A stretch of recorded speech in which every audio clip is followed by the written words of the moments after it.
काफी पुरानी बात है। उल्टापुर गांव में दो बिल्लियां मुन्नी और सुन्नी जंगल किनारे रहती थी। दोनों बहुत ही नटखट और शैतान बिल्लियां थी। गांव के घरों में मुन्नी और सुन्नी दबे पांव जाती, अपना पेट भरकर चुपचाप वहां से अपने घर को लौट आती। मुन्नी और सुन्नी दोनों की दोस्ती बहुत अच्छी थी। दोनों झगड़ती बहुत थी, लेकिन दोनों के बीच में प्यार भी बहुत था। एक दिन मुन्नी और सुन्नी दोनों ही बिल्लियां रोजाना की तरह अपना पेट भरने के लिए खाना ढूंढने के लिए निकल पड़ी। दोनों एक ही रास्ते से गुजर रही थी। उसी रास्ते पर केक का एक टुकड़ा पड़ा हुआ था। सुबह का वक्त था और दोनों ही जबरदस्त भूखी थी। रास्ते में केक का टुकड़ा देखते ही मुन्नी और सुन्नी उछलकर तुरंत केक के उस टुकड़े के पास पहुंच गईं। मुन्नी ने केक का टुकड़ा उठा तो लिया, लेकिन सुन्नी उससे केक का टुकड़ा छीनने लगी। बस फिर क्या था, मुन्नी और सुन्नी के बीच में टूटी मैना शुरू हो गई। अरे चल जा यहाँ से, ये केक मेरा है क्योंकि इसे पहले मैंने उठाया है। अरे वाह, उल्टा चोर कोतवाल को डांटे। केक पर पहली नजर मेरी पड़ी थी। वाह सुन्नी, मेरी बिल्ली मुझे को म्याऊं। ये तू भी जानती है और मैं भी कि केक का टुकड़ा पहले मैंने देखा था।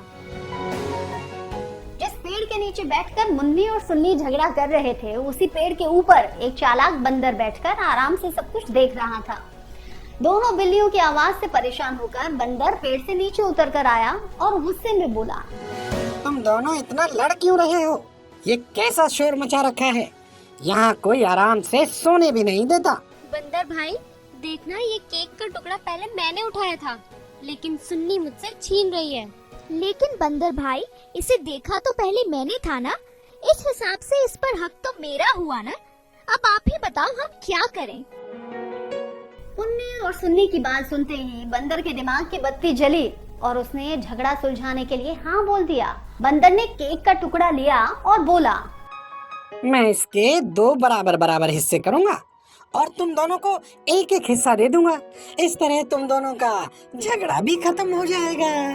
बंदर ने केक के दो टुकड़े किए और दोनों टुकड़ों को बारी बारी से देखा। फिर अपना सिर हिलाते हुए कहा, देखो, ये दोनों टुकड़े बराबर नहीं हैं। ये टुकड़ा दूसरे टुकड़े से बड़ा है। अब मैं इसे बराबर कर देता हूँ। बंदर ने बड़े से टुकड़े से थोड़ा हिस्सा तोड़ा और उसे खा लिया। फिर भी दोनों हिस्से बराबर नहीं हुए। अब बंदर ने दूसरे टुकड़े से थोड़ा हिस्सा तोड़ा और उसमें से खा लिया। फिर दोनों टुकड़े बराबर नहीं हुए।